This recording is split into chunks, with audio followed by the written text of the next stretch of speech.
Our Lady of Manaoag. The apparition dates back to 1610 when a farmer was walking home and heard a mysterious voice calling him.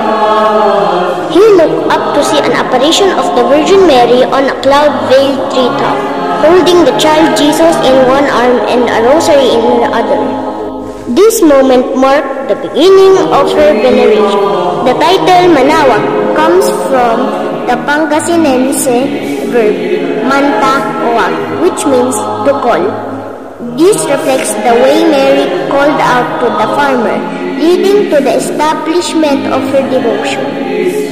The feast of Our Lady of Manaoag is celebrated twice a year, on the third Wednesday after Easter and the first Sunday of October, drawing thousands of devotees who seek her intercession. Our Lady of Manaoag, pray for us sinners.